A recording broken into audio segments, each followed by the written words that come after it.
আগের পাঠে আমরা হাইড্রোকার্বন শুরু করেছিলাম। হাইড্রোকার্বন আমরা দেখেছিলাম যে হাইড্রোকার্বন কী হয় না, তো দু রকমের হয়, একটা সম্পৃক্ত হাইড্রোকার্বন, একটা অসম্পৃক্ত হাইড্রোকার্বন। আমরা বলেছিলাম যে হাইড্রোকার্বন আমরা পড়বো যে তাদের কি, তাদের সম্পৃক্ত হাইড্রোকার্বন মানে অ্যালকেনের প্রিপারেশন আমাদের করতে হবে এবং তার ধর্ম, সেরকম অ্যালকিন এবং অ্যালকাইনের প্রিপারেশন ধর্ম আমাদের করতে হবে। এই চ্যাপ্টারটা হচ্ছে কি না, তো তোমার সেমিস্টার 2 একটা চ্যাপ্টার, অর্গানিক কেমিস্ট্রি। তো আগের দিন দুটো প্রিপারেশন পড়েছিলাম যে অ্যালকিনের হাইড্রোজেনেশন রিয়াকশন থেকে আমরা কী করতে, অ্যালকিন বা অ্যালকাইনের হাইড্রোজেনেশন রিয়াকশনের মাধ্যমে আমরা অ্যালকেন তৈরি করতে পারি, একটা অ্যালকিল হ্যালাইডেন বিজারণ। এই দিন আমরা পড়েছিলাম। আজকে আমরা দুটো গুরুত্বপূর্ণ নেম রিয়াকশন পড়বো, যেগুলো নেম রিয়াকশন বলি আমরা। এই রিয়াকশনটার নাম হচ্ছে কি না, তো ক্লিমেনসন বিজারণ। খুবই গুরুত্বপূর্ণ reaction, most important reaction exam point of view থেকে। তো ক্লিমেনসন রিডাকশন আমরা আজকে পড়বো। তো ক্লিমেনসন রিডাকশন মানে দেখো নাম, এগুলো সায়েন্টিস্টদের নাম অনুযায়ী হয়। তো ক্লিমেনসন রিডাকশনে আমাদের যেগুলো নেম রিয়াকশন হয়, সেই নেম রিয়াকশনে এই তিনটে জিনিস আমাকে মাথায় রাখতে হবে, তিনটে বা চারটে জিনিস আমাকে মাথায় রাখতে হবে। তিনটে জিনিস আমি মনে রাখি, 4 নাম্বারটা অটোমেটিক মনে থাকবে আমার। কি না, তো প্রথম কথা জানতে হবে সাবস্ট্রেট। তোমরা জানো একটা যে রিয়াকশন আমরা লিখি, তাহলে রিয়াকশনের ক্ষেত্রে বাঁ দিকে যেটা থাকে তাদের আমরা বলি রিয়াক্ট্যান্ট, তাই তো? ধরো এ বি, সেখান থেকে সি প্লাস ডি তৈরি হচ্ছে, আর ডান দিকে থাকে তাদেরকে প্রোডাক্ট বলি বা বিক্রিয়াত পদার্থ। এই রিয়াক্ট্যান্টের মাথায় রাখবে, এই রিয়াক্ট্যান্টের মধ্যে যেটা মূল যৌগ হবে সেটা হবে সাবস্ট্রেট বলবো, আর যেটা বিক্রিয়া করবে সেটাকে আমরা রিয়েজেন্ট বলবো। অর্গানিক রিয়াকশনের রিয়েজেন্টগুলোকে সবসময় আমরা কি লিখি না, তো অ্যারোর উপরে লিখি। এটা মাথায় রাখতে হবে, এটা বিটাকে রিয়েজেন্ট যদি হয় তাহলে অ্যারোর উপরে লিখি। এদিকেও লেখা যাবে কিন্তু আমরা লিখি এটা নিয়ম, মানে এটা লেখা যায়। তো এখানে প্রথম সাবস্ট্রেট মানে হচ্ছে মূল যৌগ। এখানে মনে রাখবো সাবস্ট্রেট কি হবে না, সাবস্ট্রেট মনে রাখবো কার্বনীয় যৌগ হবে। কার্বনীয় যৌগ আমরা কাদের বলি না, তো কার্বন যৌগ বলি আমরা অ্যালডিহাইড এবং কিটোনকে একত্রে কি বলা হয়, কার্বনীয় যৌগ বলা হয়। তোমরা জানো অ্যালডিহাইডের কার্যকরী গ্রুপ CHO এবং কিটোনের হচ্ছে C++O। তাহলে এরা হচ্ছে, এর মধ্যেও C++O আছে, এর মধ্যেও C++O আছে, সেই জন্য এটাকে আমরা কার্যকরী গ্রুপ করেছি। একই রকম হচ্ছে বলে এদেরকে কার্বনীয় যৌগ বলা হচ্ছে। এবং এখানে বিকারকটা কি মনে রাখতে হবে, বিকারকটা হচ্ছে জিঙ্ক অ্যামালগাম। দেখো জিঙ্ক অ্যামালগাম মানে যার সঙ্গে Hg যুক্ত থাকবে, মার্কারি, তাকে অ্যামালগাম বলা হয়, মার্কারিকে অ্যামালগাম বলা হয়। এবার সোডিয়াম অ্যামালগাম বললে NaHg বলবো, জিঙ্ক অ্যামালগাম বললে ZnHg বলবো, এবং গাঢ় কি করতে হবে HCl, এইটা নিয়ে যাবে কিন্তু মাথায় রাখতে হবে। আর প্রোডাক্ট কি তৈরি হবে, তাতে অ্যালকেন তৈরি হবে, যেহেতু আমরা অ্যালকেন প্রিপারেশন পড়ছি। তাহলে এই পরীক্ষার সময় কি করবে, এই তিনটের মধ্যে দুটো তোমাকে দেবে, একটা তোমাকে লিখতে হবে। তোমার দুটো জিনিস দেখে চিনতে পারবে যে রিয়াকশনটা কি রিয়াকশন। তোমাকে যদি রিয়াক্ট্যান্ট রিয়েজেন্ট দেয়, কার্বনিক যৌগ থেকে অ্যালকেন একটাই রিয়াকশন, সেটা হচ্ছে ক্লিমেনসন রিডাকশন। তোমাকে যদি কার্বনিক যৌগ মানে রিয়াক্ট্যান্ট সাবস্ট্রেট দেয় এবং যদি রিয়েজেন্ট দেয়, তাহলে তুমি কি বুঝতে পারবে এটা ক্লিমেনসন রিডাকশন।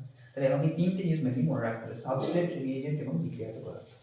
তাহলে অটোমেটিক্যালি রিয়াকশনটা লিখতে পারবো। এখানে যে অ্যালকিল হ্যালাইডকে আমি যদি কি দেই, জিঙ্ক অ্যামালগাম আর গাঢ় HCl দেই, তাহলে আমার কি হবে না, তো রিডাকশন হবে। আর রিডাকশন মানে আমরা জানি যে হাইড্রোজেন যুক্ত হলে সেটাকে বিজারণ বলি, আর অক্সিজেন যুক্ত হলে সেটাকে আমরা জারণ বলি। তাহলে এখানে দেখো হাইড্রোজেন অক্সিজেন বেরোচ্ছে, হাইড্রোজেন যুক্ত হচ্ছে, মানে আলটিমেটলি হচ্ছেটা কি, এই CO গ্রুপটা CH2 তে কনভার্ট হচ্ছে। দেখো এই CO গ্রুপটা কিসে কনভার্ট হচ্ছে, CH2 তে। তাহলে এর সঙ্গে তো একটা অলরেডি হাইড্রোজেন লিখেছিল, এর সঙ্গে তো একটা অলরেডি হাইড্রোজেন লিখে আছে, তাহলে CO গ্রুপটা কিসে কনভার্ট হচ্ছে, CH2 তে। তাহলে CH2 আর একটা হাইড্রোজেন মিলে কি CH3 হয়ে যাচ্ছে। এখানে যেমন কি এই কার্বনের সঙ্গে কি দুটো অ্যালকিল গ্রুপ লেগে আছে, তাহলে এখানে হাইড্রোজেন লেগে নেই বলে সিওটা কিসে কনভার্ট হচ্ছে, CH2 তে কনভার্ট হচ্ছে। তাহলে এটা আমাকে মনে রাখতে হবে যে কি না, তো কার্বনিক যৌগ, যদি আমি কার্বনিক যৌগকে যদি আমি কি দেই, জিঙ্ক অ্যামালগাম গাঢ় HCl দেই, তাহলে সেটা কি হয়ে যাবে, CO গ্রুপটা কি হবে CH2 তে কনভার্ট হবে। মানে অ্যাকচুয়ালি অ্যালডিহাইড গ্রুপটা কিসে কনভার্ট হচ্ছে, CH3 তে, CHOটা CH3 তে, আর COটা হচ্ছে CH2 তে, মানে অ্যালকেন তৈরি হচ্ছে। এবার এই আর এর জায়গায় যা খুশি হতে পারে, যদি আর এর জায়গায় H বসাও তাহলে সেটা আমরা জানো কি হবে, আর এর জায়গায় H বসালে ফরমালডিহাইড হবে। তখন তুমি যদি রিয়েজেন্ট দাও জিঙ্ক অ্যামালগাম আর গাঢ় HCl, তাহলে কি তৈরি হবে, সিওটা কি হয়ে যাবে, CH2 হয়ে যাবে। এদিকে একটা H ছিল, এদিকে তো একটা H লেগেই আছে, আর CS কি হবে, CAটা কি হবে, CH2, তাহলে CH2, এদিকে একটা H, এদিকে একটা H, তাহলে কি হলো, CH4 হলো না, তাহলে মিথেন তৈরি হচ্ছে।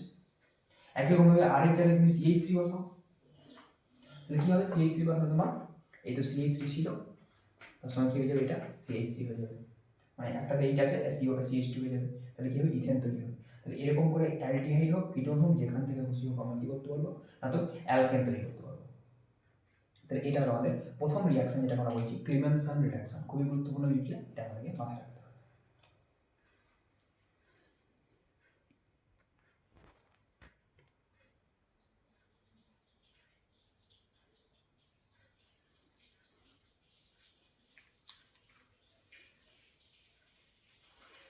তো আমরা নেক্সট রিয়াকশন দেখবো। নেক্সট রিয়াকশন হচ্ছে কি না তো ভার্জ বিক্রিয়া বা উর্জ বিক্রিয়া, এটা একটা নেম রিয়াকশনের মধ্যে পড়ছে, ঠিক আছে। ভার্জ বিক্রিয়া বা উর্জ বিক্রিয়া বলা হয় এটাকে, এটা খুবই গুরুত্বপূর্ণ বিক্রিয়া।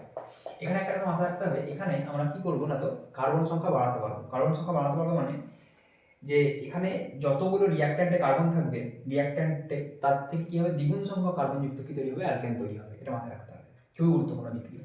প্রথম কথা মনে রাখতে হবে কি এই রিয়াকশনের সাবস্ট্রেট কি, সাবস্ট্রেট হচ্ছে অ্যালকিল হ্যালাইড মাথায় রাখবে, অ্যালকিল হ্যালাইড। তোমরা জানো অ্যালকিল হ্যালাইড মানে হচ্ছে অ্যালকিল গ্রুপের সঙ্গে হ্যালাইড যুক্ত থাকবে। যেমন তোমরা পড়েছো তোমরা কি অ্যালকিল গ্রুপ কি মিথাইল, তার সঙ্গে সিএল যোগ করে দাও, সিএল তোমরা এখানে সিএল ইউজ করি না জানি আমরা, ব্রিয়ার বা আই ইউজ করি, তাহলে methyl bromide, methyl iodide, ethyl bromide, ethyl iodide, যা আছে তাহলে অ্যালকিল আয়োডাইড, ঠিক আছে। অ্যালকিল আয়োডাইড বা হ্যালো অ্যালকেন আমরা ইউজ করবো। মাথায় রাখবো কত লাগবে, আমরা দু অণু নেবো, ঠিক আছে, দু অণু আমরা এখানে নেব।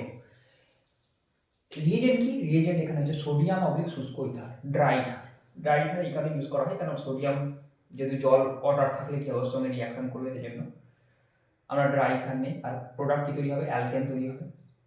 রিয়াকশন দেখি, রিয়াকশন তাহলে দেখো এখানে কি লাগবে, আমি মনে রাখবো এখানে কি হচ্ছে, দেখো দু অণু কি লাগছে, অ্যালকেন লাগছে।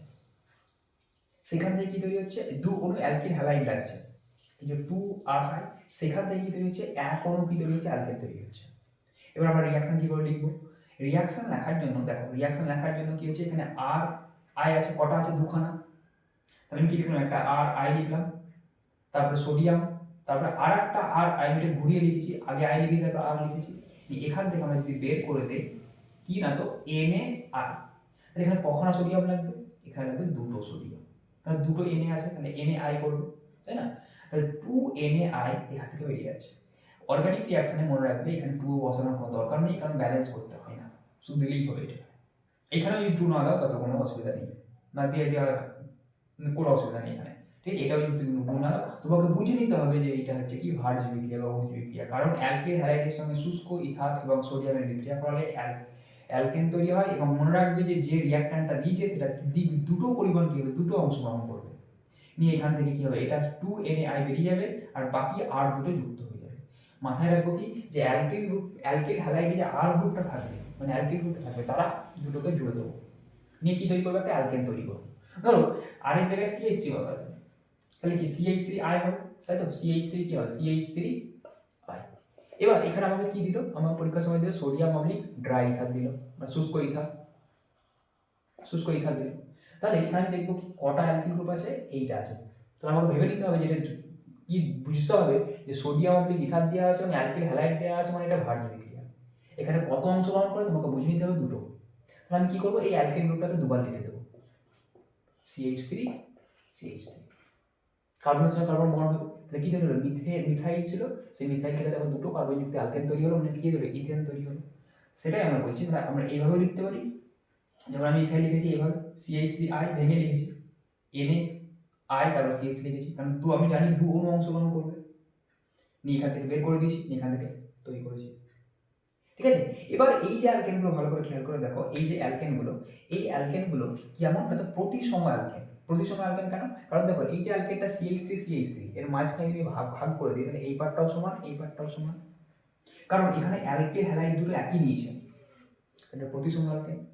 যদি আমি এখানে কি নিতাম, যদি আমি এখানে দুটো আলাদা আলাদা নিতাম,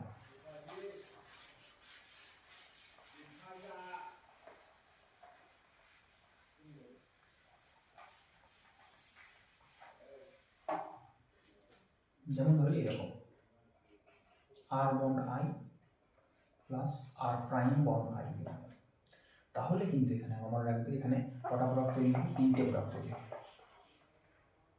আর আর এই নিজের সঙ্গে নিজে বিক্রিয়া করবে, আর আর প্রাইম একটা হবে, আবার আর প্রাইম একটা। তাহলে এটা মনে রাখবো যে আমরা যদি কি হয়, দুটো অ্যালকিল হ্যালাইড আলাদা আলাদা নেই, তাহলে সেক্ষেত্রে কিন্তু ভার্জ বিক্রিয়া অ্যালকেন তৈরি করার জন্য উপযুক্ত নয়। মনে রাখবো অনলি প্রতিসম অ্যালকেন তৈরি করতে, মানে একই অ্যালকিল হ্যালাইড হলে সেখান থেকে যে অ্যালকেন তৈরি হবে সেই অ্যালকেনগুলো, মানে প্রতিসম অ্যালকেন তৈরি করতে আমরা কি করবো, এগুলো উপযুক্ত।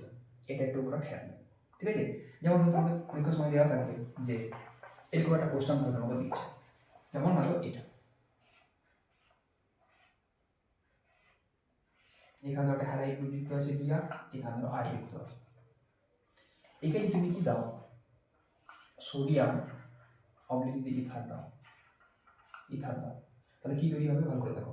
এখানে কি হচ্ছে, যে কার্বনের সঙ্গে হ্যালাইড লেগে থাকছে, সেই কার্বন দুটো জুড়ে যাচ্ছে। তাহলে এখানে কোন কার্বনের সঙ্গে হ্যালাইড লেগে আছে, এই কার্বনের সঙ্গে এগুলো কার্বন তোমরা জানি, এই কার্বনের সঙ্গে হ্যালাইড লেগে আছে, তাহলে প্রোডাক্ট কি হবে, আমরা কি করবো, এটা আমরা পরস্পর কি করবো, জুড়ে দেবো, বন্ড করে দেবো ওদের মধ্যে।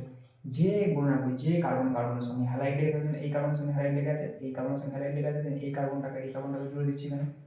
সেরকম এখানে কার্বন হ্যালাইড লেগে আছে, এখানে কার্বনটা হ্যালাইড লেগে আছে, তাহলে একে পরস্পর জুড়ে দেবো। ঠিক আছে, এটাই হচ্ছে তোমার উর্জ বিক্রিয়া, ভার্জ বিক্রিয়া। আর এখানে মাথায় রাখবে যে প্রতিসম অ্যালকিল হ্যালাইডের মানে যদি হয়, অ্যালকিল হ্যালাইড যদি একই হয়, তবে আমার কি হবে, একটা প্রতিসম অ্যালকিল হ্যালাইড বা একটাই অ্যালকিল হ্যালাইড তৈরি হবে। যদি দুটো অ্যালকিল হ্যালাইড আলাদা আলাদা নিই, ধরো তুমি একটা নিলে CH3I মিথাইল আয়োডাইড, আর একটা নিলে C2H5I, তো দুটো আলাদা আলাদা তৈরি হবে। তাহলে এটাতে একটা নিতে পারবো না, মানে অনেকগুলো নিতে হয়। সেটা এ নিজের সঙ্গে নিজে বিক্রিয়া করবে, আবার এ নিজের সঙ্গে নিজে বিক্রিয়া করবে, দুটো প্রোডাক্ট দেবে, আবার এর সঙ্গে এর বিক্রিয়া হবে, তিনটে প্রোডাক্ট পাবো। তাহলে সেখান থেকে মনে রাখবো যে দুটো আলাদা আলাদা অ্যালকিল হ্যালাইড যদি নিই, তাহলে সেক্ষেত্রে ভার্জ বিক্রিয়া অ্যালকেন তৈরি করার জন্য উপযুক্ত নয়। তাহলে এক রকম অ্যালকিল হ্যালাইড থেকে অ্যালকেন তৈরি করার জন্য ভার্জ বিক্রিয়া উপযুক্ত। এবার একটা কথা মনে রাখবো, আর একটা কথা, যে অ্যালকিল হ্যালাইডে যে কার্বন, কটা কার্বন আছে, একটা কার্বন অ্যালকিল হ্যালাইড, এটা দুটো একই, তাহলে একটা কি আছে, কার্বন আছে, সেখান থেকে কি হবে, যতগুলো কার্বন থাকবে তার দ্বিগুণ সংখ্যক কার্বন কিন্তু অ্যালকেন তৈরি হবে। এগুলো মোটামুটি মনে রাখবে। তাহলে এই দুটো রিয়াকশন আজকে আমরা করলাম, একটা কোলবেস দিয়ে ক্লিমেনসন বিজারণ, আর একটা করলাম উর্জ বিক্রিয়া বা ভার্জ বিক্রিয়া। এই দুটো রিয়াকশন আমরা ভালো করে পরীক্ষার জন্য মানে important point, exam point of view থেকে এটা খুবই ইম্পর্টেন্ট।